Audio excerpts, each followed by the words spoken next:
to record.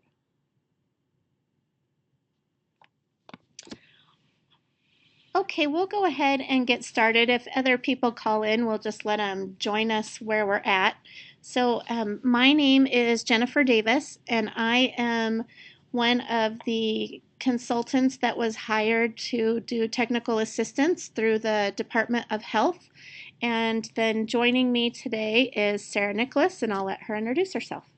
Hi, I'm Sarah, and I'm an occupational therapist. I also am contracting with Wyoming Department of Health to provide technical assistance in several areas that you, the centers, have designated that you wanted additional support in.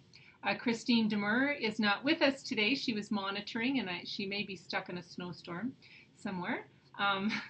So we're going to get started on the home visitor safety. If you have any questions during the presentation, please feel free to ask questions and interrupt. This can be part of a discussion as well. And then I would also like to introduce Officer Mike Morrow is on the phone with us too. He is with the police department in Laramie. And would you like to introduce yourself, Mike? Yes, I'll go ahead and do that. Yeah, my name is Mike Morrow. I've been a police officer with Laramie for pretty close to 13 and a half years now. I was tasked with the Wyoming Division of Criminal Investigation, primarily for drugs and stuff like that. Oh, my phone beeped. Am I still there? Nope, you're still there. Okay. And for some reason, my phone beeped. Sorry about that. So anyways, I was task force with Wyoming Division of Criminal Investigation for over 4.5 years, and I did several, basically, home searches or apartment searches, whatever you want to call it, with probation and parole and several other entities, whether it was federal or state level. And that's pretty much it. Great. Thank you, Mike. So we're going to do this today a little bit differently than what we have done in the past, since we have Officer Morrow joining us today to share information on home safety. And so as we go along, we're going to let Officer Morrow speak, and then also as we go through the slides, as long as he's able to join us, and then add any additional information that would be helpful from his perspective as well. And again, as Sarah said, if you have any questions as we're going along, just go ahead and ask them, or you can do it in the chat box as well through the computer, whichever is easiest for you. So we will go ahead and get started. So what we're going to start with is really just talking about home visitor safety. And those of you that are going into a variety of different homes, one question that we wanted to ask those of you that are on the phone call is, have you ever had a situation where you felt unsafe during a home visit? Has anyone had an experience where you felt unsafe? Yes, we have. Do you want to hear about it? Yes, please. Okay. So, sorry. Well, there was a home visit in which I had decided not to go there alone, but I just needed, so I had some bad thinking on my part. I just needed the mom to sign some papers. So I stopped by, and the dad was not supposed to be there because I had talked to her previously, but he had just gotten out of prison, and he ended up coming and getting into an altercation in the hallway right outside of the exit of the apartment with some other people in the apartment building, and there was shouting and escalating, and it felt very unsafe. I was seriously thinking of tying sheets together to get out the window. So what did you do? How did you handle that? Well, I didn't have a phone with me or anything, so I stayed in the apartment with the mom and the children, and then it de-escalated after a little while. Okay. And so then our third question around that is, now knowing what you know and can see the situation, in hindsight, what would you have done anything differently, and what might have that been? Oh yeah, I was a pretty new home visitor at the time. I would have, now I take my cell phone in when I'm no longer a home visitor, but I would take my cell phone in and wouldn't go alone if I didn't feel safe. I would have taken someone else with me too, but I definitely would have taken my cell phone in so that I could call for help. Because oftentimes families don't have home phones anymore. Right. Right. Anyone else?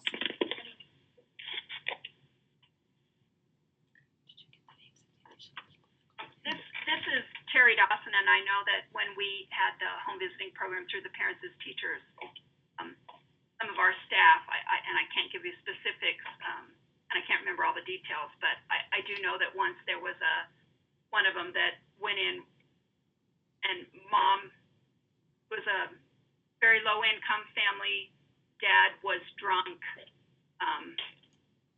and not happy that someone had come into the house. Mom was trying to settle him.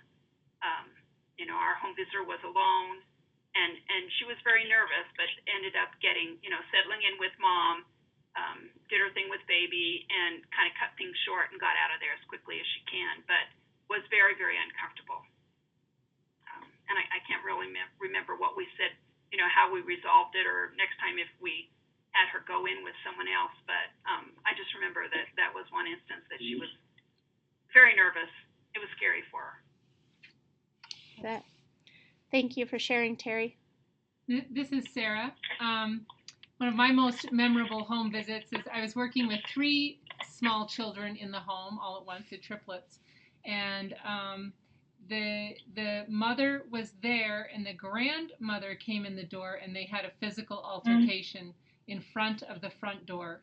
As they pushed each other and hit each other away from the front door, I exited without the kids. They were kind of in the corner of the living room, and went out and called 911. I just fled the home. That's what I did. Everybody be safe. Yeah. Okay, so when we look at different scenarios that we've had, and maybe some of you on there have had some situations as well, or might present themselves in the future, one of the things that we need to think about is we need to think about home visitor safety from the very initial contact that we have with families. And we can do that by looking even during the first initial assessment with a family. Looking at the family history, are there any red flags around social issues?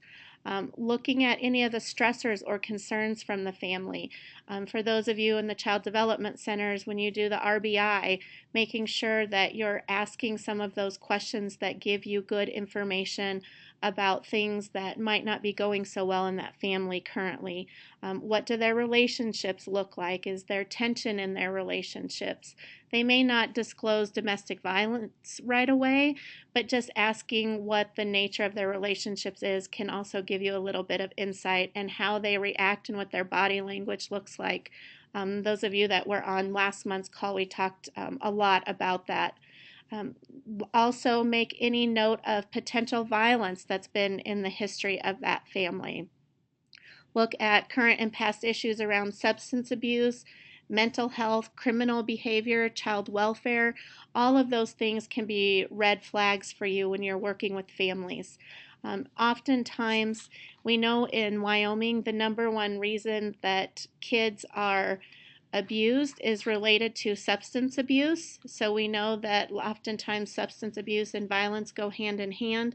Our second biggest reason in the state for children to be removed is domestic violence, and our third is mental illness. So really making sure that you're getting a thorough history on these families before you do your individual home visits is a really good idea so that you know some of those potential red flags to look for. I'm going to add to that in that when you do your initial assessment and your first meeting with that family, as part of a routine for every family, asking what other agencies that they work with. And that can give you a good indicator of other places you may ask, and then asking for a possible release of information so that you can speak to that other agency, see if they have had any issues or knowledge, background knowledge that you might need to be aware of as a home visitor in that home. So if you run into any of these issues, if a family expresses any of these concerns that you've talked about, you need to be able to staff that immediately and appropriately so that you put the right precautions in place. So if there is a current or past history of criminal behavior, knowing what that is, and is there something that you need to do right away in your planning and staffing of going out into the home? Is there issues of mental illness? Looking at who is the most appropriate person on your staff to handle some of these different situations. You do not have to be the experts in these areas by any means, but if there's somebody on your staff who has had more experience dealing with families that are experiencing any of these issues, that might be a good choice to put that person in with that family, or to get additional supports in place to either help you with debriefing or to go on these visits with you.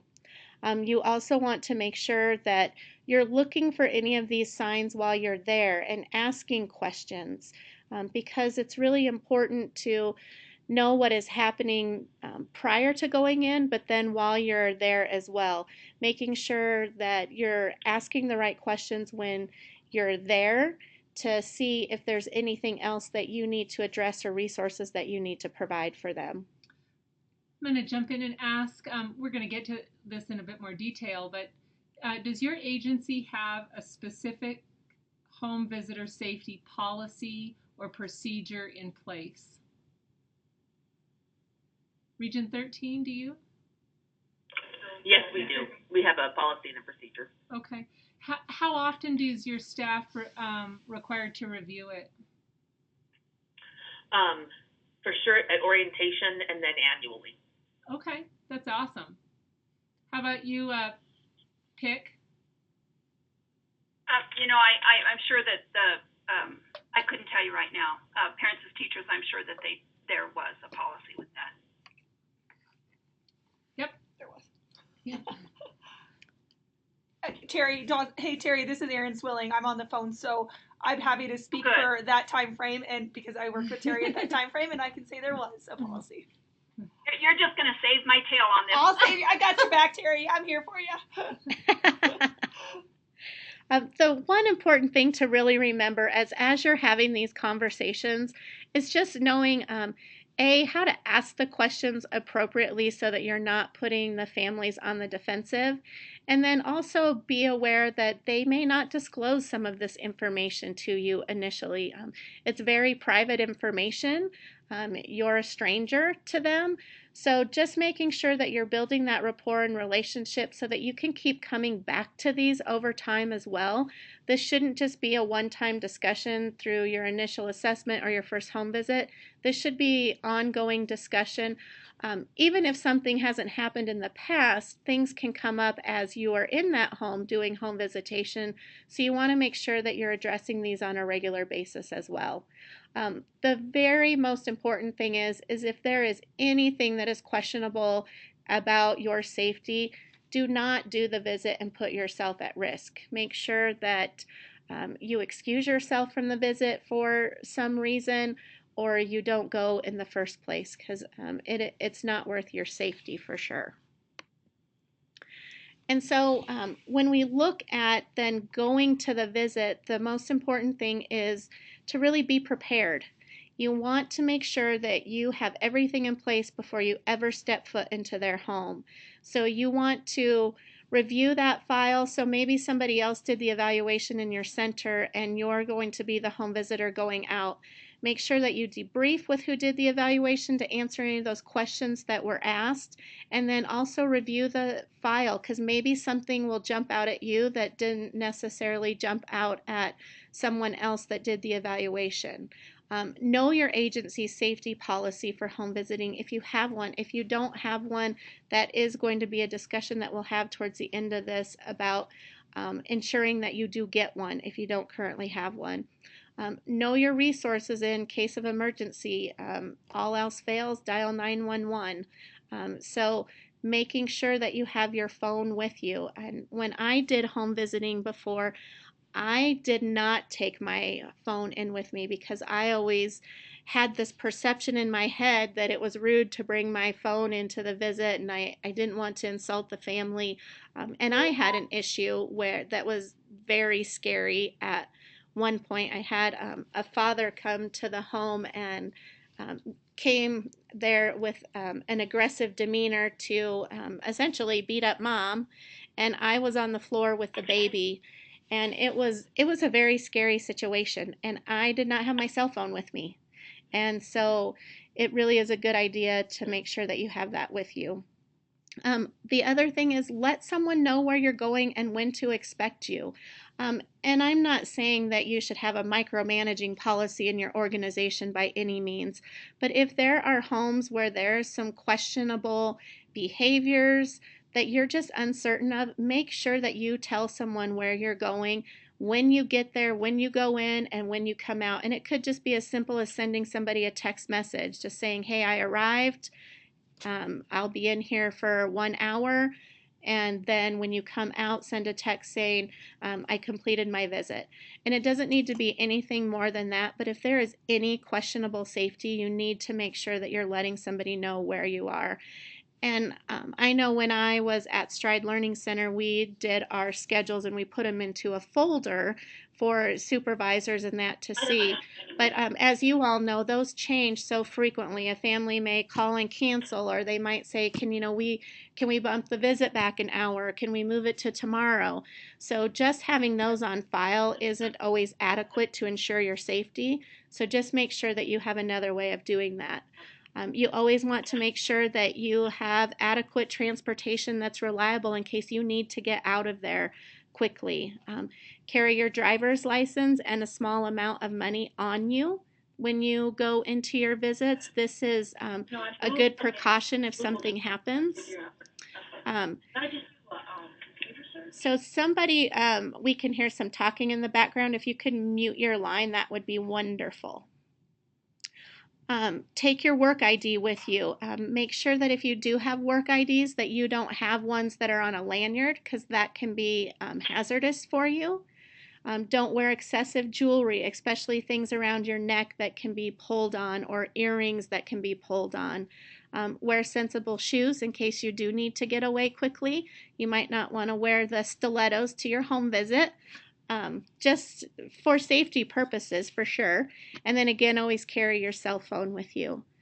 And Mike, would you have anything here to interject about as far as preparing to go into a home? Yeah, I'm not a big fan of people going into a home by themselves. I mean, there's definitely safety in numbers, for sure. And like you said, making sure that at least you have one working cell phone. Also, probably a good idea to let somebody know where you are, and not just like an address, but also like where the house could relatively be in a neighborhood, so that if law enforcement had to come find you, or at least if something happened and it was outside the house, they would at least have an idea of what area in the neighborhood it would be, not just an address. Yeah, like you said, having proper clothing, having a proper working vehicle, and I would definitely say strength and safety in numbers would be my biggest thing on that. Thank you. And so the next thing is really know your surroundings, which Officer Morrow just alluded to. Know that area that you're going into in case you do need to leave the home and maybe for some reason your car is blocked. Know where you could go in case of an emergency. Park your vehicle in a spot that allows you a quick getaway. So don't park it in their driveway so that they could park you in. Make sure that you park on the street and have access to get away easily. Be aware of the surroundings as you're approaching. Make sure that you're looking at things happening around the home. Make sure you're listening for things happening. I heard of a story where someone was approaching the home and they could hear yelling and screaming inside before they even got to the door. So knowing that there is already an escalated situation inside can help you be a better decision maker before you even get to the door. So making sure that you're really paying attention about what is going on. Be aware of any smells coming from the home that might cue you into anything. Maybe there is an odor with drugs. Maybe there is, all kinds of different things that you need to be aware of.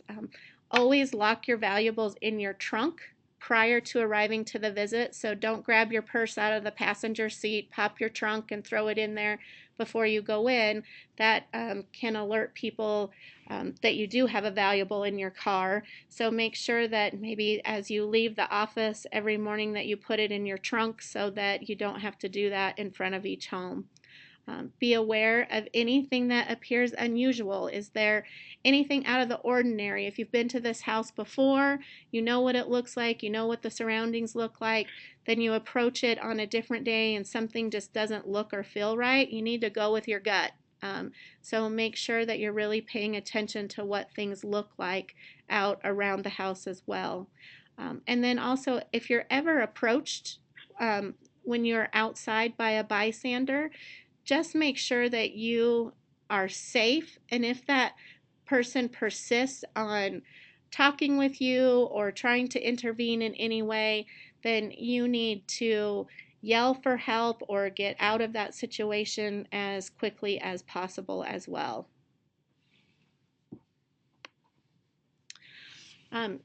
Times that you should definitely not enter the home is if there is a questionable person that's present and is not giving you information as to who they are, what they're doing there. If the caregivers are intoxicated, you should excuse yourself from not going to that visit. If there's violence in progress, if there are vicious or questionable animals that are blocking your entrance into that home, or just if you feel uncertain or unsafe for any reason, you can always call and reschedule a visit.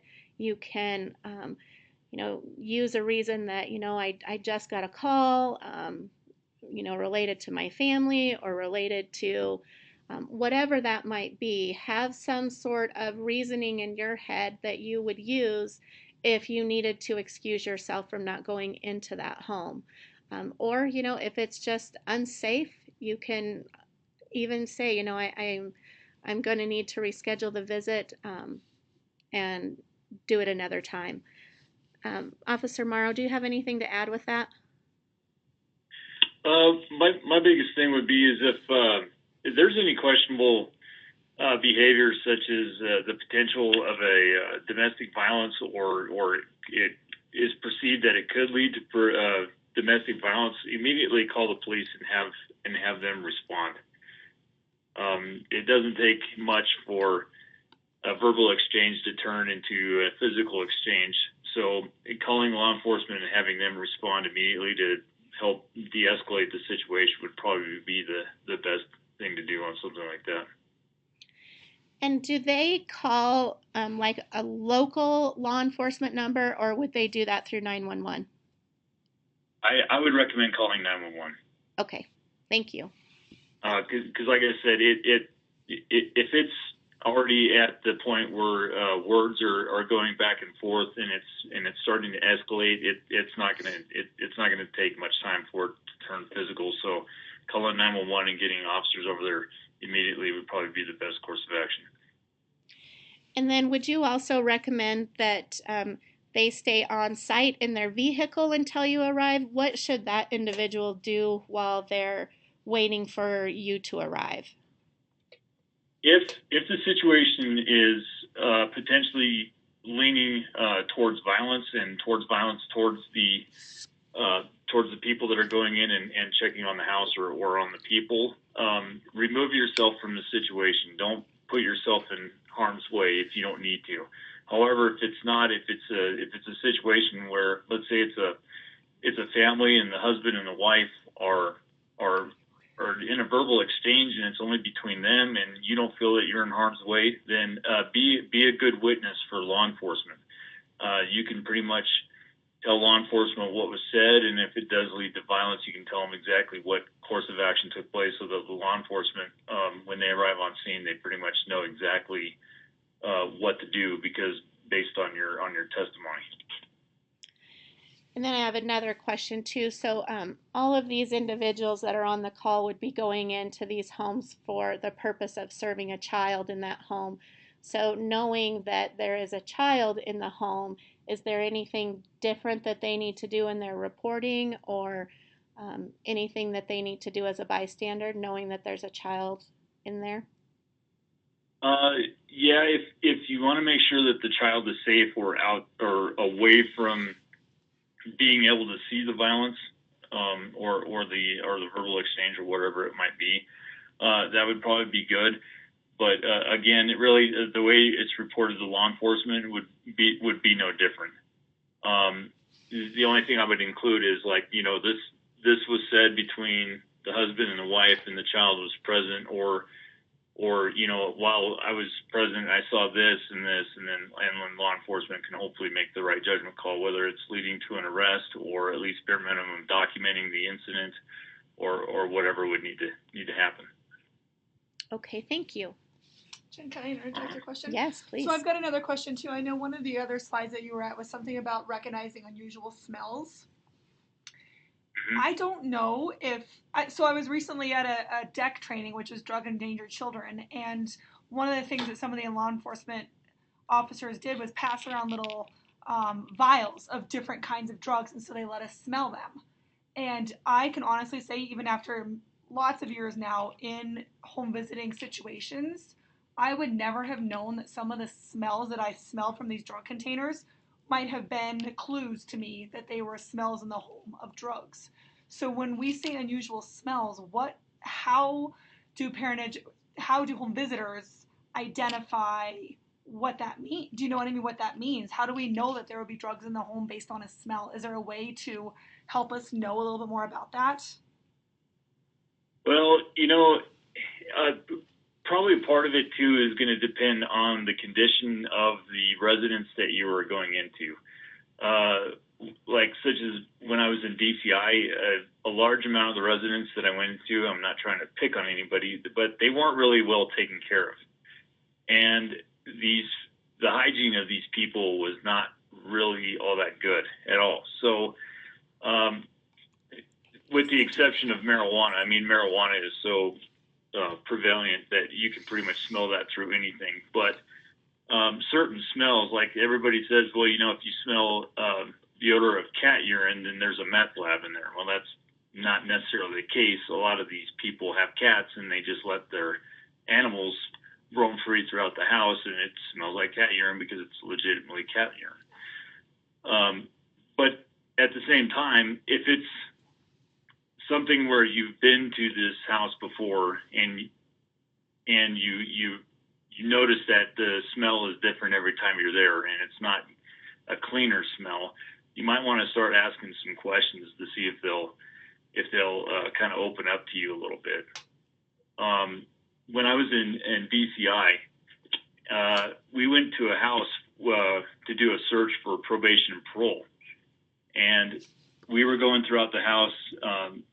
I can't really go into a whole lot of deals about, or can't really go into like who the person was or anything like that. But needless to say, we were in the house for probably about an hour to an hour and a half, and one of my agent partners walked into the garage, and he was looking at the floor of the garage, and he noticed the cooler, and then he noticed that there were some hoses and piping going through the cooler, and he's like, that's kind of unusual. And then he saw some containers containing binary or layered fluids, and he's like, oh, well, this is great. I'm standing right in the middle of a meth lab. And sure enough, all of us were exposed to a meth lab, and we had to be basically had the fire department come over, and we had to be cleaned up and everything like that. And of course, we arrested the person and everything. But that was one of those times where it was a meth lab, and we there was no odor or anything like that to indicate that, we were right in the middle of one. You can't always smell them, with the exception of marijuana. I mean, marijuana, you smell it pretty much once, you know what it is, and that's whether it's burnt or it's in the raw material. That's pretty much the only one that you can pretty much know right away that, oh, well, I guess there's drugs in the house and it's marijuana. Does that make sense, Erin? It does, yeah, thank you so much.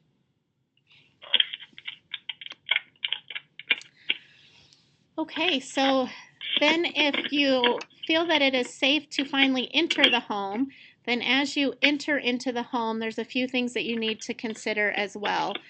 As you're entering or waiting for them to answer the door, make sure that you're standing to the side of the door so that when the door opens, you're able to take a quick look inside to see what is going on. Do not enter if you don't see the client that you are there to see, which you may not always necessarily see the child right away, but if it isn't a typical caregiver and it's somebody else there that you're not familiar with, you need to consider not entering that home or asking questions before you do. You want to make sure that whoever is answering that door is safe for you to be inside. If you are denied entry, don't try to persuade yourself in. And I'm sure all of you have had experiences as home visitors, if you've done it for any amount of time, excuse me, that you'll have a family not want to let you in. And if that is the case, all of our services are voluntary, so you just need to politely say, okay, I will call you later and try to reschedule. If they're not letting you in, there's probably a definite reason why. If you can hear a child inside and there is no adult present, you need to call law enforcement right away and ask for a well child check and stay on the premises until they get there. There was an incident when I worked at the Child Development Center where they had gone to a home several times and the family was not answering. Well, then the bus went to leave and they saw the child in the window. And there had been an issue inside, and this child had been, left alone to fend for himself and had significant disabilities. So thank goodness somebody saw that child in the window, because that could have went on for a very long time. So make sure that you call for a welfare check right away if you hear a child and no one is answering the door. Again, when that door opens, just do a quick scan for your safety. If you feel by any means that it isn't safe to enter, then just excuse yourself from the visit. You can say, I just wanted to stop by to let you know I'm not going to be able to do the visit today. I have an emergency back at the office or at home, and then you can just excuse yourself. I would also say that once you're in the home and you maybe see something that makes you feel uncomfortable, a gun on the table that you didn't notice previously, or drug paraphernalia or something of the such, we as most of us home visitors are women, and I think we're very polite and try to be very kind, kind, but it is always okay to stand up and leave. You don't even have to have an excuse. You can just walk out of a home, and that is okay. Because your safety comes first. Exactly.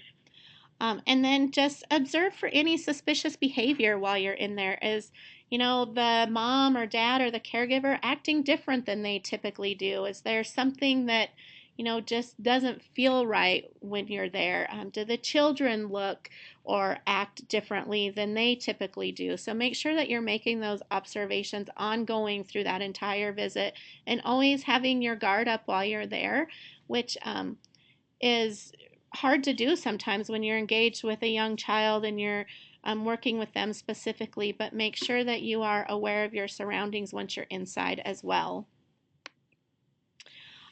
You always want to remain near an exit. So if you go into the home and it's in the living room, do your visit there. Don't go to the very back of the house or a room without an exit and get yourself trapped. There has been incidents of a home visitor who was locked into a closet and no way to get to an exit. So be sure that you are close to an exit. Always don't have your back to the door either. You need to be able to see who is coming and going through that exit, so make sure that you are able to have eyes on that door. Be aware of any information related to substance abuse and inappropriate behavior, like Sarah just mentioned, and Officer Morrow. Make sure that you are looking, is there drug paraphernalia? We're working with young children. Is there pornography around? Is there weapons that are out and accessible to children? Also, you're looking for safety for that child all the time, but looking at all of those different things is really important to be aware of. And really knowing what some of that drug paraphernalia looks like, so that if you see that in a home, to know that there are drugs in that home, and that you need to notify your supervisors and law enforcement that there are drugs in the home. Remain alert to others in the home. If there's somebody else in the home that hasn't been there before, it is perfectly fine for you to ask questions about who that person is, why that person's there, and make sure that you feel safe with that. Don't ever accept food or drink there. And I know this can be a hard one because, again, we want to be polite, and because in some cultures it's disrespectful if you don't accept what they're offering you. But for your safety, you need to decline having food and drink in an individual's home. And then also really limit the personal information that you share. Make sure that you're not giving away like where you reside and just different things about yourself, because you want to make sure that you are safe and protecting yourself and your family. And then again, last thing, leave immediately if you feel unsafe inside that home. I'm going to go back to that limiting personal information. I think that, in the age of Facebook and whatnot, that we become Facebook friends very quickly with a lot of people. But it is okay to have an agency policy or a personal policy that you are not Facebook friends or other social media friends with the clients that you serve. And you can be real upfront with that when they ask. That's just a company policy. We're not allowed to do that, so that they don't have access to your more personal information. Great. And Officer Morrow, do you have anything else to share about when they're inside the home, things to look for, things they should be aware of? Yeah, probably. A home is a person's castle, and they have every right to feel safe in their own home. And if you kind of have an understanding of where people are going to potentially keep items of what they feel would protect themselves, those items are generally going to be in the bedroom and the kitchen, and mainly the kitchen area, because there's going to be knives and stuff like that in there. So if you're making a home visit and you need to talk with the child or whoever you're there to visit with, I would highly recommend that you stay away from those two locations. Like they said, most bedrooms are one way in, one way out. Don't put yourself in a potential dangerous spot with that, especially if it's in a room that could potentially have weapons in it. And also probably try your best to stay away from the kitchen area. Now, if you're in a lot of homes, most living rooms and kitchens are somewhat attached to each other. But if you just kind of keep yourself in an area where you can watch people that are walking to and from the kitchen or anything like that, just be cognizant of the fact that people do keep items that could be construed as weapons, such as kitchen knives and whatever else. So just be cautious of that. And like you said, always make sure you have an idea of where the nearest exit is and have a plan to get out immediately if you need to. Thank you. And so one of the other things to consider is when you're in a home is that all of you as Wyoming citizens are mandated reporters of suspected child abuse and neglect. Our job in the professions that we are is not to determine if the abuse and neglect is legitimate. That is the Department of Family Services responsibility. If you suspect that there is abuse or neglect, you need to report it. You do not need to have your supervisors or agency's permission to report. You are protected under law for that. You should alert your supervisor that you have done that or that you plan to do that, whatever you decide on in your agency. But you have an obligation to report if you suspect child abuse or neglect. And again, you can remain anonymous when you do that. It is up to you. It is up to you how you want to handle the caregiver. If you think it will put yourself in danger or the children in more danger to tell them that you're going to report them, then by all means, you don't need to share that information with them that you are reporting. But if you feel that it's a conversation that you can have with them, that you're going to report them, it can also be used as a good educational experience too, saying, you know, there's these things here in the home that aren't safe for the child, and we need to report this. I'm required to do so. We can do this together and do the report together and see what options they have to help and give you some additional supports.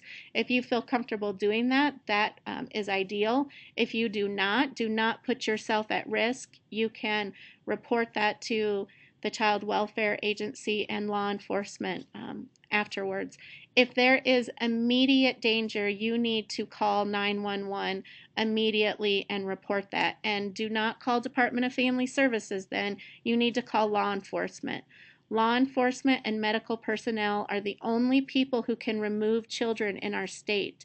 So if you call DFS, they're going to need to call law enforcement anyway. So if there is an issue, you need to call 911 immediately and ask for a child welfare check and saying that a child is in danger. This is Sarah. I would add that as there have been some people in my career that I've worked with who have said, you know, I don't want to report. I'm not comfortable with reporting. That's not really something that I want to do. And to that, I would respond with, when you have made the decision in your career to work with infants, young children, any minor, that you have taken on the responsibility of also reporting. It's no longer a choice. If there's suspected child abuse and neglect, you are a mandated reporter because you work with children. And it can be scary. I mean, it can be a very scary thing because there's always the thought of, well, is this family going to disengage with me and not let us back in? We're the only ones who have been able to go in and work with that family. Those are very real concerns, but the number one concern is that child safety as well as your own. So making sure that you make the report, and it might not be founded. They might find that there isn't anything underneath that. But that's not, again, your job to determine. That is the Department of Family Services to do an investigation. In some cases, they do that with law enforcement, but you need to make sure that you're reporting that and ensuring that child safety. Officer Morrow, do you have any comments about how you all do child welfare checks in that in your area? Yeah, basically well, I mean, it kind of depends on the reason why we could be there. If we have a complaint about a child's safety, obviously we're going pretty much inside the house no matter what, and it's one of the few exceptions of where we don't really need a search warrant in order to enter into a person's house. We'll pretty much go up there, we'll talk to the parents, check on the child's welfare and safety, and kind of get an immediate idea of what the inside of the house is like, and then more particularly what the original concern was, like such as was there drug paraphernalia out in front of the child that could be easily accessible, or their firearms or weapons or whatever the concern might be. You know, obviously we're gonna investigate that, and we got to take whatever the initial complaint that we have received and get as much information about that as possible, because in my history, I have known that there have been complaints about certain things from people being inside of residence involving kids. And the moment we arrive, whatever the witness described for us was no longer an issue at that point in time. So we had to kind of dig into it a little bit further, and then we generally would contact DFS and let them know. Like there've been times where we've had reports of drugs being in a household, and they were immediately accessible to children. So we would go and we'd do a check, but of course the drugs were hidden or put away or flushed down the toilet or whatever else. And we would contact the parents and basically say, hey, this is the complaint. We need to come in and check. And of course, they would either comply or there would be some type of hesitation or whatever. But then we'd have to go back and we'd have to talk to the witness and get direct statements from the witness, so that if we contacted DFS and DFS made a decision that they were going to remove the child from the home, we at least had somewhat of a case, and we also had a verifiable witness for us. Thank you. Okay, so we will talk a little bit about domestic violence in the home. We spent our last month's training on domestic violence, so we'll just kind of go through this quickly. But again, knowing that this is a really common reason for children to be involved in the child welfare system, there's things that you really need to watch for and be aware of. Domestic violence can come in many different forms. There can be emotional abuse. You can see it as intimidation from their partner. There can be coercion. Isolation is usually a key characteristic of families that they experience. Social isolation. They may be using their children as a pawn in the relationship. Economic abuse. Quite often you see that the abuser keeps financial resources away from the other individual in order to keep them in the relationship. You might also see some male privilege as well as female. Minimizing, denying, and blaming the other person. Physical and or sexual abuse. So make sure that you are finding out what relationships look like in the home and how to do that. And like I said, last month we talked about how to use the domestic violence prevention curriculum during home visits, which is a great way to address this issue in a very non-intimidating way for the families, because you started out by talking about healthy relationships. What you do need to know, for those of you who weren't on last month's, is that in Wyoming we do not have a mandated reporting law for domestic violence. However, it is best practice to report that, especially knowing that there's children in the home. You also need to determine if there's imminent danger to you or others, and we've already spoken about that, and so did Officer Morrow, about just do not put yourself in that situation. If you are speaking with an individual, if you know there's domestic violence in the home and you're still working with that family, make sure that you're not doing that intervention in the home, because there's always the potential for the other person to come home. So making sure that you're doing that off-site to be safe for not only yourself but for all of the other members in the family. And you should not transport families to shelters. If there is an issue and this person needs to get out right away, you need to call law enforcement. You shouldn't put yourself in danger. You probably have a policy in your facility about transporting families, and if you don't, that's something that you should look at. You should always consult your supervisor. Continue to still support these individuals and their families if they've disclosed domestic violence, but you need to do it in a very safe way. And then any threats or anything that you hear or see needs to be well documented and reported, making sure that your documentation that you provide for the file has those details in it in case there ever is an issue and you need to be able to back that up. You need to have enough information down in your documentation to do that. Additionally, although in Part C services, those services need to happen in a child's most natural environment, if their most natural environment is unsafe, it is absolutely okay to document in the IFSP those issues and also serve the child in an alternative location like your center or a local library or another public place. And again, if there's imminent danger, you need to get out immediately and follow your agency guidelines. If there isn't imminent danger and they've disclosed domestic violence, You can refer them to the local domestic violence shelter. They can provide multiple resources for them. We have one in every county, so that is a resource that you need to become aware of. You can provide them with the national hotline numbers, which if you have the domestic violence curriculum cards, it's on the back of those. And every center should have those. We sent them out last month.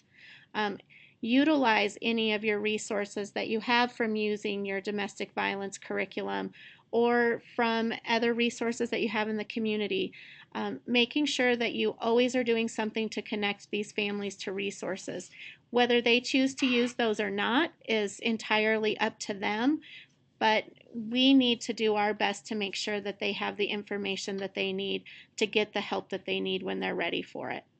And if there is a child who is in danger or that you feel is not in a safe environment, you need to refer to child welfare services. And again, we know that domestic violence quite often leads to physical abuse of the partner as well as abuse of children or children witnessing that, which is a traumatic event for a child. So it's very important if domestic violence is happening in that home to get those children supports.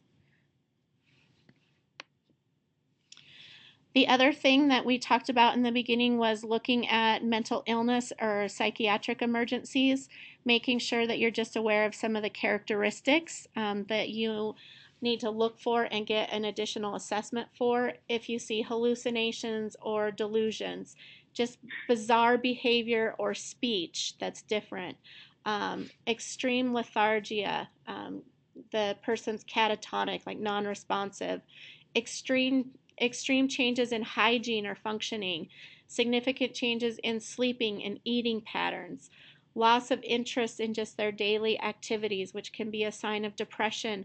You guys quite often are dealing with young children. You might be seeing children right after leaving the hospital in some cases. So you need to be looking for maternal depression, which can be very common. So asking those questions, screening for that if that's something your facility does.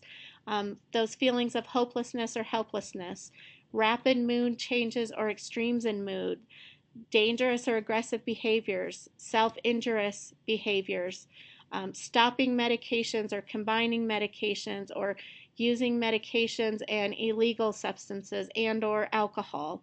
So looking for some of those signs that might indicate that people are having some difficulties with coping or having some different mental health issues that they need some support with.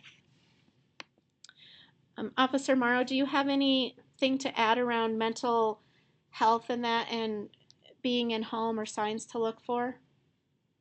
Yeah, with the mental illness, unfortunately, sometimes it's really hard to determine if a subject is suffering from a mental illness versus they're having a bad episode with a controlled substance. So any type of information that you have prior to going to the place, if you have an idea that there is some mental illness, just maybe keep a note of that. With the self-injurious behaviors, what I've noticed a lot lately is people that are involved in that kind of start off with what's known as cutting, where they basically start off with very light injuries to their skin. It's usually on their arms or their legs, and they'll do it with kind of a knife that's not very sharp or something like that. But if you start seeing these types of behaviors and you think that the person is a danger to themselves or to others, contact law enforcement immediately and have them respond.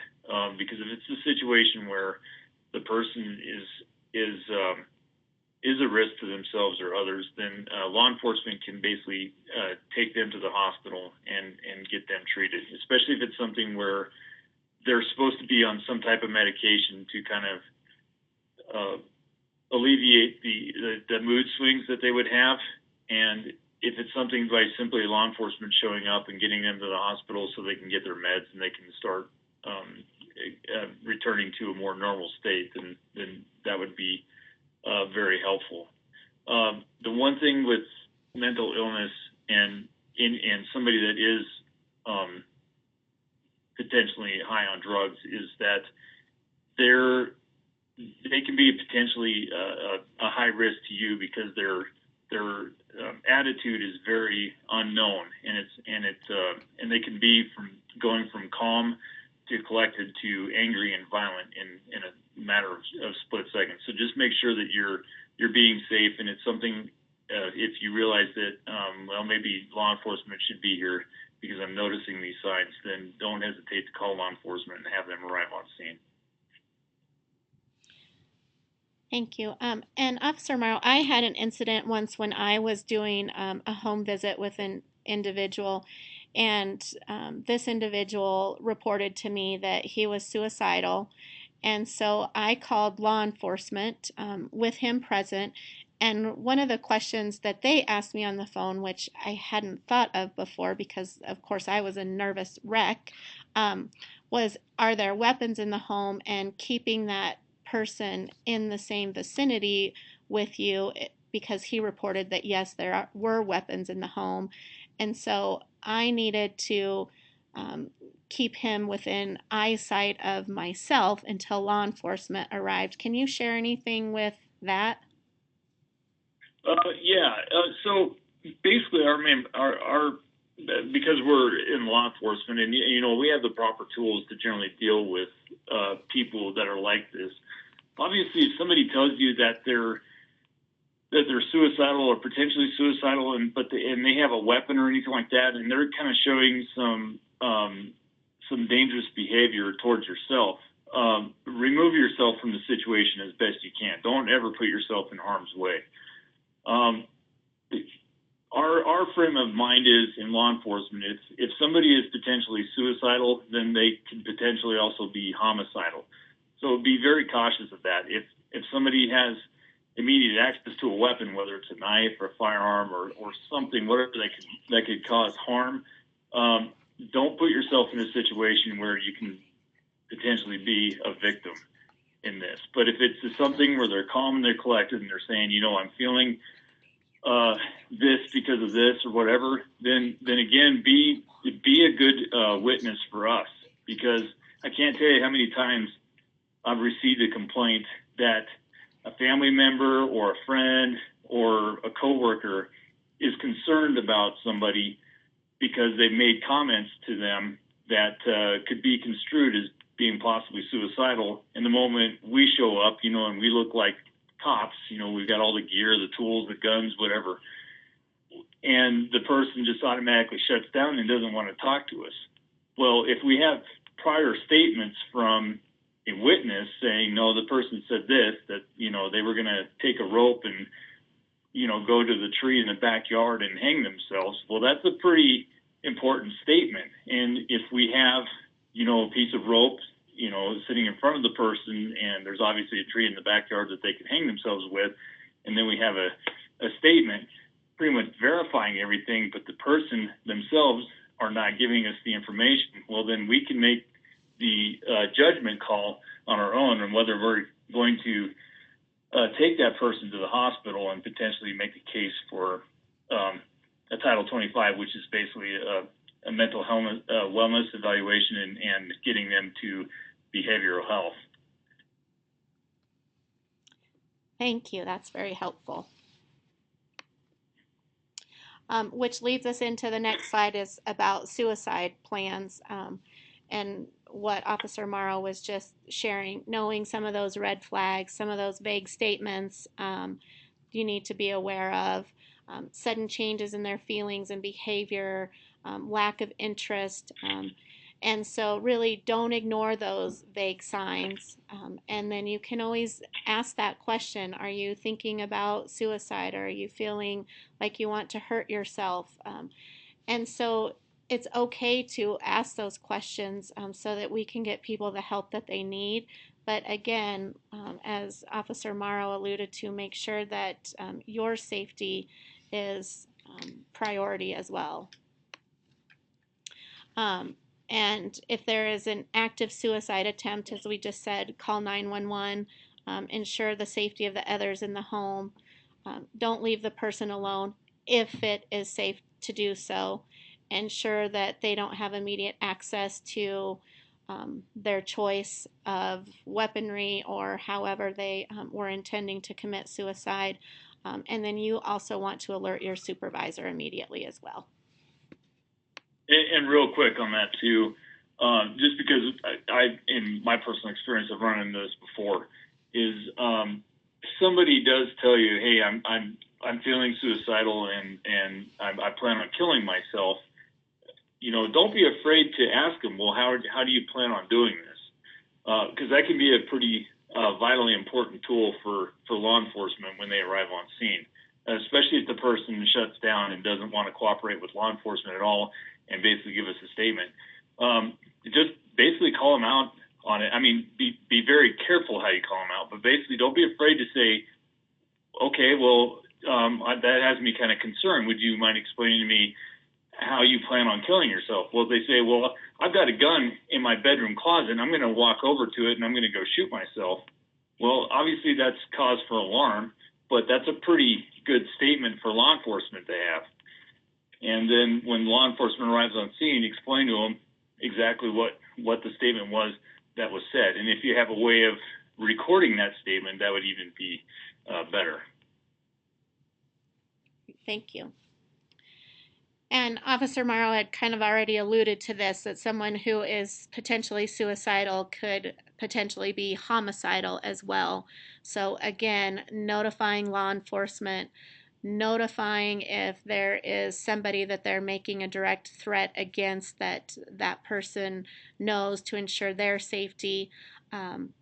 Identify, again, asking them like how they intend to do that. Talk to them about making an agreement with you regarding the other individual's safety, about keeping them safe. Refer to a mental health provider if necessary. And of course, the very first thing is if there is immediate danger, you need to call 911 and notify your supervisor as well. Do you have anything additional to add to that, Officer Morrow? No, I don't. Just the biggest thing is I can tell you from experience, being involved in situations like that, it's never fun, and it can be pretty stressful to you mentally. Just make sure that you're safe, and remember that the person is going to do what the person is going to do. Don't put yourself in harm's way. If they're making a decision that's going to affect their life, don't do something that's going to hurt you. Just be the best witness that you can and immediately call law enforcement and relay as much information to law enforcement as you possibly can. Thank you. Moving on to firearms. We live in Wyoming where many people have firearms. I would assume that there are firearms in a house and that you don't know if they are in a safety lock or a safety cabinet position. Always assume that any client could access a firearm. You can ask where their firearms are kept and ask about their safe storage. If there's children in the home, you can educate them as part of your home visiting about firearms and keeping children in the home. Of course, always watch for signs of escalation. Again, ensuring you're aware of your surroundings, observe weapons in the home. Never reach for their weapon for a weapon, and if you feel unsafe, always leave immediately. Call 911, notify your supervisor as well. But when you call 911, let them know that there are weapons in the home that are accessible. You don't have to know what kind of a gun it was. You don't have to identify it as such. You just have to know that there was one.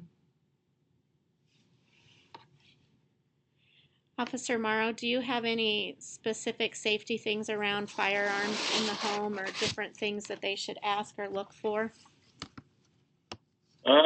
Yeah, with the firearms, because you probably won't know what type of firearm it is just by looking at it. I would highly recommend that you just don't touch it. Just leave it alone.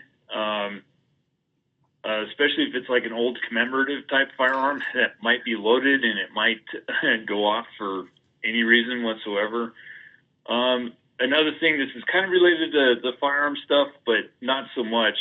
When I was in DCI, we did a search warrant on a home, and we unfortunately this home had some small children that were inside, and this home was a cluttered mess. But throughout the search of the house, we located a World War II era pyrotechnic that came off of, I believe it was an artillery round.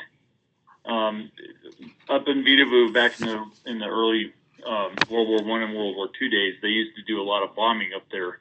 Well, this dad of this residence found this piece of ordnance and kept it as a memorabilia in the house. Well, what he didn't realize was that it was an explosive and it could have easily have killed the family. So if you recognize potential bomb-making materials, if there's lots of gunpowder or anything like that that's readily accessible, obviously, if you walk into a kitchen and there's a bunch of gunpowder and it's sitting next to a stove, that could be a potential threat to lots of people. So you just be careful and make note of something like that. And of course, if it's a situation where you don't feel safe, just remove yourself immediately and contact somebody and let them know this is what I saw and I don't feel comfortable with this, and then let the proper authorities come in and take care of it.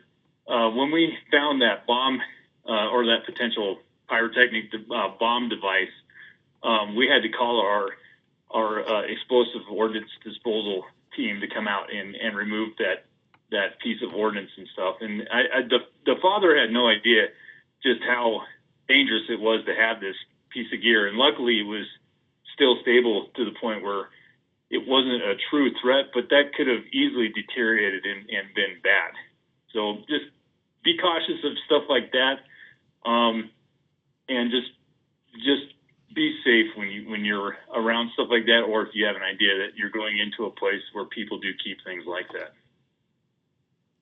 Cute. And so the next thing to look for in homes is substance abuse. Sorry. I'm sorry. Back? Erin has a weapons thing. I do, Mike. Sorry. This is Erin. I might have a quick question for you. So we had a home visitor a few months ago who was leaving the house after she'd had her home visit, and as she was walking out, she found a gun, or she saw a gun, a handgun, just laying in the yard, like kind of on the pathway on her way out back to her home or back to her car. Josie, Okay. Josie, are you on by any chance? No. Okay. I just want to make sure in case she wanted to tell the story maybe more appropriately than I will. So she saw this gun. She did call law enforcement, but they said they would not be able to send an officer over to the house to pick it up for a couple hours. And she was not going to be able to stay there for a couple hours to kind of monitor the gun. So she didn't also want to leave the gun just laying out in the yard. And so she took it with her. She picked it up and took it with her, trying to turn it over to the appropriate authorities, thinking that maybe she would meet law enforcement later. So she called again later, and they were going to try and send somebody over to meet her. But long story short, she had a heck of a time connecting with somebody from law enforcement to get it to her because of the time frames that they were available versus when she was available. She could not get it to them. So long story short, she took it in, I think the next day actually, to the police department here in Cheyenne and trying to turn it over to them. She did turn it over to them. But I imagine there's probably some different protocols that we would want to put in place as opposed to what we actually did. What would you recommend for a scenario like that? For a scenario like that, I would, I know. That's kind of surprising to me that law enforcement said it would take a couple hours in order to send an officer out to retrieve that firearm. Yeah, she called 3 times. The reason actually. being is, I'm sorry, Aaron. What was that? No, I'm sorry. She legitimately called them 3 times to see if she could meet them someplace, and they just could. I don't want to say anything crummy. They just, for some reason, maybe we had high crime that day. I don't know. They couldn't get anybody over to meet her, so we just truly didn't know what to do. Okay. Well, my concern with a firearm being laying out in the open would be several different things. For one, the concern would be anybody can reach down and retrieve this firearm, and that's not good. For one. For two, was this firearm just recently used in some type of crime or something, and it was just discarded? I mean, is that a piece of evidence that law enforcement is going to need? That's really unfortunate that law enforcement decided to kind of sit on that instead of responding to that appropriately and retrieving that. My biggest thing would be is, especially if it is a potential that a firearm could have been discarded and it's a piece of evidence that may have been used in a crime, I would want to leave it alone. That way, when officers do arrive on scene, they can look at it, they can maybe run the serial numbers or do whatever, or at bare minimum, take it into safekeeping so that it's not a potential threat for anybody just being able to reach down, pick it up, and taking it. My biggest concern would be to absolutely leave it alone and let law enforcement take care of it. I know that's in that particular circumstance where you don't have several hours to sit there and babysit a firearm that's just laying on the ground. To me, that's really unfortunate. I can tell you this much: if I was on duty and I'd received a complaint that there was a firearm just laying on the ground, as long as I was not actively involved in something that was more dangerous than that, I would immediately respond to that and try to retrieve that firearm and get that out of public's view immediately. So that's really unfortunate that happened. Like I said, I can't speak on behalf of the agency. Like you said, maybe they were having something really bad going on, but that's really unfortunate. My biggest concern would be the moment you touch that weapon, you could pretty much erase any type of whether it be fingerprints or DNA evidence or anything like that could be on that weapon in case it was used in a crime. And another thing too is you don't know if that firearm is loaded or not, and if it's in an unsafe condition or whatnot. And simply by moving it and picking it up or whatever, it could potentially make it go off. It could be a danger to you or a danger to people nearby. Okay, so maybe the best thing that I think is what I'm hearing is really honestly to leave it there, not touch it, call law enforcement. And I think generally I'm hearing that the response would probably be a quicker time frame, but if for some reason, if it's not, have we kind of done our part and it's okay for her to leave? Does she need to stay? Or does it become law enforcement's responsibility once it's reported to them? It should become law enforcement's responsibility once it's reported to them. However, I would feel pretty bad if I located a firearm and I didn't mess with it and I called law enforcement and they said it's going to take a couple hours and then I left the firearm there and didn't touch it, and then some innocent person came up and messed with it, didn't know what they were dealing with, and hurt themselves. It's kind of that's kind of a tough call. I mean, I understand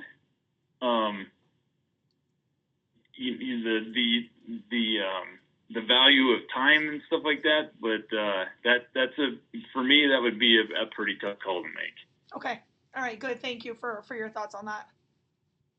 Uh-huh. So then the next thing to really look for in a home is substance abuse behavior. And so looking at in the home, is the person's behavior different? Are they acting bizarre? Are they, is there anything different in their motor control, their reflexes? Are they slurring their words? Are their pupils constricted? Just looking for those different things. Do you see needle marks?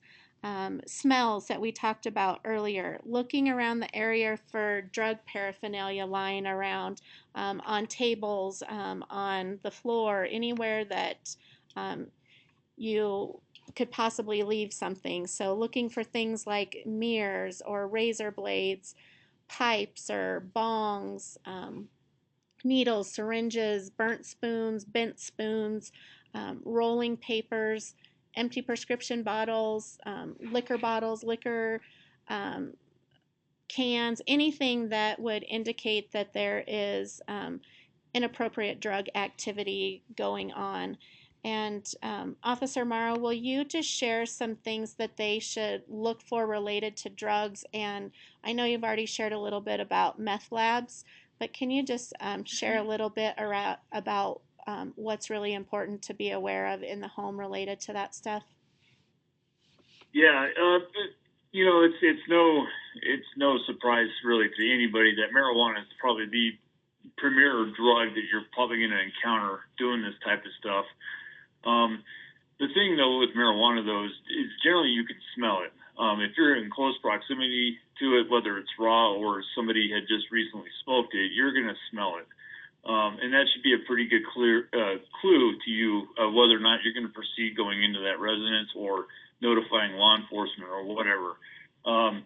Just in case anybody doesn't know, Wyoming does not recognize the medical or legal values of marijuana whatsoever as of today. So if somebody is in the residence and they have marijuana present, that they're committing a crime. So contacting law enforcement is absolutely appropriate at that point in time. Other types of drugs are not always easily as recognizable. Look for things that look out of the ordinary or look out of place, like you mentioned about spoons or anything like that.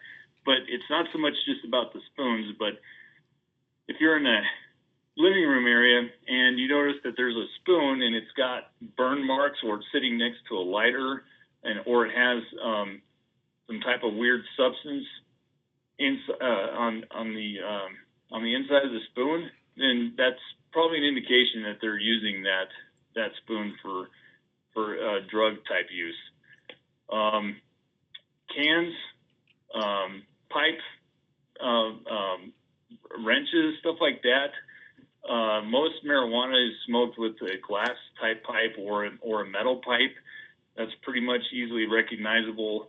If you don't know what any of that stuff looks like, just go to a local smoke shop and look at their glassware, and you'll pretty much be able to see a lot of different examples of what they got, to include bongs and stuff like that. And unless they're smoking like flavored tobacco out of it, you're going to pretty much notice the odor of marijuana. Meth labs, things that should really pop out on that is if you notice a large amount of coffee filters, but the coffee filters have like a red type color to them. It obviously does not look like coffee is being used, but it's more of a red color. That's an indication that they're using a certain process in trying to manufacture meth, and they're trying to extract ephedrine out of cold medicine. Also, if you have something like the meth lab that I was in, it was a cooler that had a bunch of tubes running through it, and there was different generators, like dry ice or piping or anything like that just looks out of the ordinary. Don't be afraid to call law enforcement and immediately say, hey, I noticed this. I'm obviously not an expert in drug recognition or anything like that, but this didn't look right, and I figured I'd call somebody to just kind of, say, have somebody take a look at this, and then that law enforcement should make should take the proper steps in notifying the right people and stuff. One other thing is if you smell a really heavy odor of raw marijuana, there could be a potential that that house has a marijuana grow in there. I would definitely not recommend going into the residence if that's the case.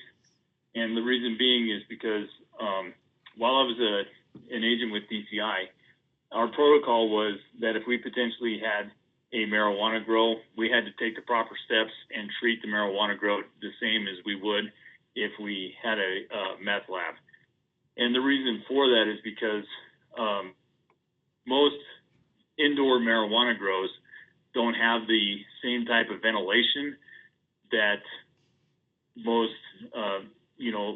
gardens and stuff would have, because they're trying to be secretive about it. And because of this lack of circulation of air, molds and spores can grow inside the residence, which can potentially become harmful to you. So if it's a really strong odor and you think that there's a potential that there could be a marijuana grow occurring in the residence, don't go inside, notify law enforcement, have law enforcement come in and check it out, and then they'll make the proper steps on how to do that accordingly. Great, thank you so much. And so in your slides, you can see there's just some information that we had there on meth labs and that, and Officer Morrow gave us some good information there. And then the other thing to consider is animals, which sometimes we don't think about that and just think, oh, it's maybe a cute dog, but it could be very aggressive. So making sure that when you schedule your visits, you're asking if there's dogs or animals on the property that you need to be aware of. And as odd as this may sound, I recently had a home visit where they have an aggressive sheep in their yard. And so they told me about that on the phone. And so they came and would corner the sheep while I came into the residence. But so making sure that you're asking if there's any animals, maybe even beyond dogs, that you want to be aware of for your own safety. And Officer Morrow, do you have anything around animal considerations that we should know beyond the sheep? I'm looking at your slides show, and it says carrying dog biscuits as a distraction. I'll be honest, that's never worked for me before. But I think mainly because I've been in uniform most times that I've been involved in stuff like this, and a lot of dogs don't do well around uniforms unless it's, of course, like a police dog or a canine. So that's personally never worked for me. I'm not saying that wouldn't work for you. I've grown up around dogs. I love dogs, so I can pretty much determine whether or not I'm approaching a place, if a dog is going to be friendly or not. Obviously, look for the signs. If a dog's wagging its tail and it's happy and it's excited to see you, chances are that dog's not going to be a real threat. However, if the dog is being calm and collected and looking at you and it's not wagging its tail and it's not showing any signs that that it's letting you welcome in its area, then I would definitely refrain from going into the house or getting onto the property. Dogs can be very territorial that way. And another animal that was kind of an interesting one. I actually had a potbelly pig try to take me on one time when I was inside a house. So, I mean, it's not obviously it's not just dogs, but yeah, like you said with the sheep, there could be, who knows. I've even heard that peacocks, people that own peacocks, could have aggressive peacocks towards you. So just be careful of that. Just ask them if they do have animals and if they are aggressive. Maybe just having an idea of animals, period, in the residence, and that could probably help you out in the best possible way. This is Sarah. A mistake that I made once. A dog was never a problem. They had several dogs in the home until I was there with the respite care provider, and she hurt herself and was bleeding. She stepped on something, and I think the dog. I was trying to help her. With her injury, I think the dog thought I hurt her and turned on me. So then she had to take care of the dog before I could help her. So all dogs bite. Yeah. There's been times where I've walked into a residence and the animal was fine. The animal greeted me. There was no problems or anything like that. I would highly recommend staying away from petting an animal. I know that, especially if it's a friendly dog, the moment you pet an animal, I mean, yeah, that's kind of like a sign, okay, it's a good dog or anything like that. But at the same time, some dogs can kind of hide their behaviors a little bit, and they can turn on you and become aggressive. They're just waiting for that moment for you to reach your hand out, and they'll take a bite out of you. There's been times where I've been in houses, and the animal has been fine with me, but the moment that the owners reached out to shake my hand or anything, the dog starts growling. like it thinks that there's going to be some kind of a aggressive exchange between me and its owner. So just be careful of that too. If the dog is obviously growling or anything like that, just be careful, because they could pretty much attack at any given time. True. Okay, so then now we've done our visit. Now we're ready to leave the home. So you don't want to linger. Have your keys in your hand and ready to get into your vehicle as soon as you leave. And again, you observed going in, you need to observe going out. And I think that was a good example of what Aaron shared earlier.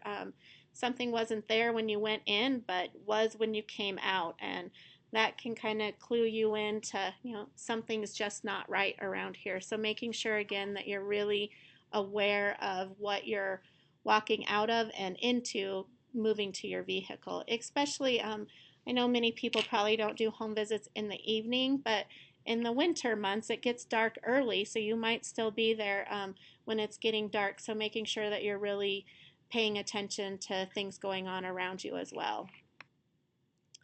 And then just some general safety things is, again, we've talked about this several times, take your cell phone in with you. Make sure that you have some emergency numbers programmed into your phone. So your local police department number would be a good number to have in there. Maybe it's not an emergency where you'd use 911, but you still need to alert law enforcement about something that maybe isn't an immediate emergency. And other numbers. You might want to have the domestic violence hotline number in your phone, or the local domestic violence shelter. Carry disinfectant wipes and hand sanitizer with you. Latex gloves, you never know when you might need those. First aid kits. And make sure that you're always doing appropriate hand washing techniques, and that's just for your general health safety, because there are different things in homes that you're touching and being exposed to, and we don't know what those things are. So making sure that you use your hand sanitizer until you can get to a sink to do proper hand washing. Again, if there's imminent danger, you need to leave immediately, and you need to call 911. And then you also need to alert your supervisor that you have done so that if it ever comes into question, you've let somebody know. Or if you're in danger, you also need to be letting somebody know that as well. Is there anything else that you want to add in, Officer Morrow, about safety inside of the home before we move into talking about safety policies for centers? Going back to the first aid kit with the use of latex gloves, you would think putting on latex gloves and taking off latex gloves would be an easy thing to do, but it may not be a bad idea if you guys recruited the help of your local fire department or emergency medical services to kind of do a demonstration on how to properly remove the gloves, especially if there's a chance that you've touched something that could be harmful to you. There's a little bit of finesse to use to get the glove off, so you're not potentially taking the chemical that's been on the glove to put it on your skin. That may not be a bad thing to learn. And the reason I say that is in the meth lab that I was in, one of the probation agents was messing with a chemical, and she had no idea what was going on. It was a chemical that was located in this person's freezer, and she pulled it out to look at it because it looked out of the ordinary. And this, of course, was before we realized we were in a meth lab. And as she set the container down, she had her latex gloves on, thank goodness, but she had to reach into her pants for some reason, and the chemicals that were on the outside of this container actually ruined her jeans. It pretty much put bleach marks on her jeans. And so when she was decontaminated, she basically had to she ruined her jeans. She had to have them replaced. So just a simple knowledge of knowing how to put on latex gloves and taking them off, so that if you have potentially touched a substance, you're not causing potential harm to yourself, would be a pretty good idea. Great. Thank you so much for all of that information. For the people that are still on the call, do you have a safety policy? We already asked that. If you did, did anyone else join us besides Region 13? Yes, we do. And who's we? Oh, Region 13. I thought you asked for Region 13. Yeah, oh, sorry. Does it, and you guys do? Does anyone else on the call? All right. Just make sure that, and as you said, you review it yearly. I think that's just awesome. And also carrying your cell phone into visits. Do you have a policy where you check in and check out for every visit or for the day?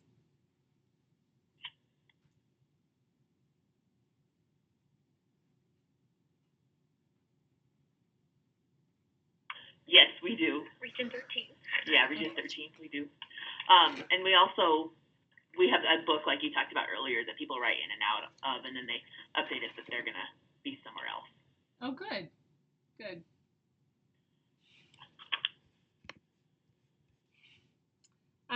We did include a sample policy and procedure for home visiting safety.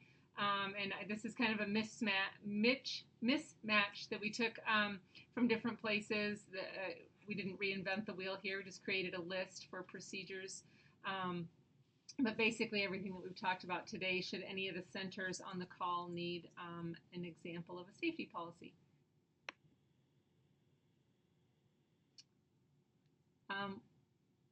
Do you want to do a case study? Sure. Yeah, okay.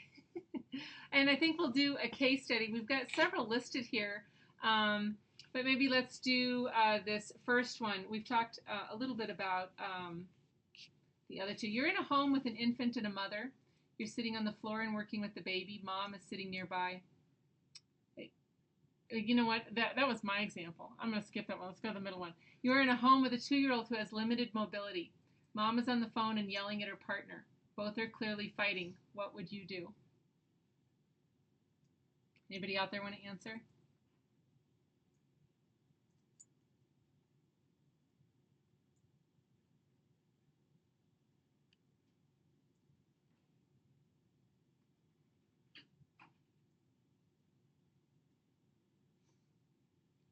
So would you intervene with the mom who's yelling on the phone, being that she has a child in the home, or do you feel that that's outside of your scope?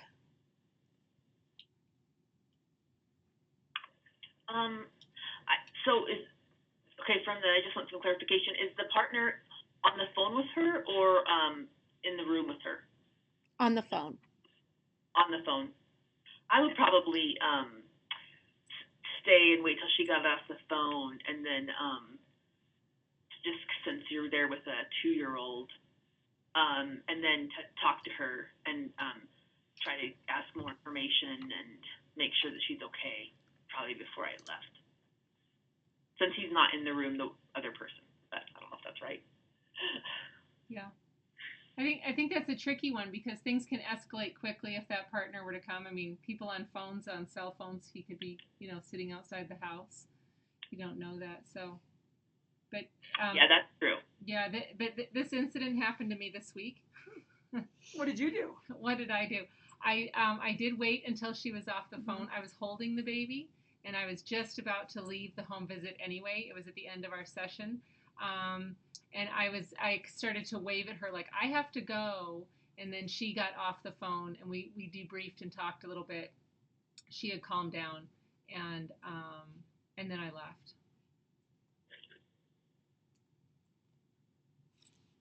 But it was a new behavior that I'd never seen at that home, so didn't know exactly what to do with it.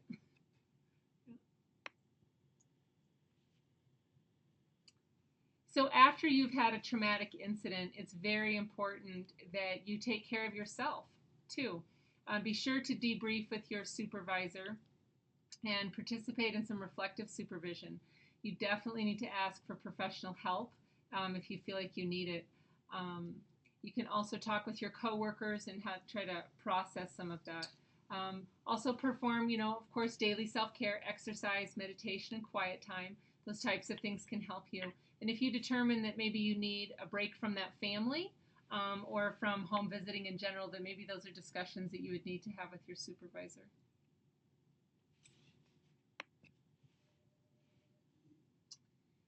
In conclusion, safety is your very first priority, your safety. When in doubt, don't enter. We don't need you to be a hero. You need you to take you the right steps to help yourself and that child. Follow your instincts. Oftentimes your gut will tell you exactly what you need to do. Notify your supervisor immediately if anything's out of the ordinary on a home visit. Always ensure that someone knows your visiting schedule.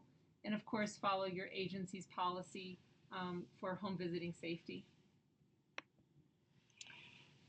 So does anyone have any questions or comments that they would like to share or ask of myself or Sarah or Officer Morrow?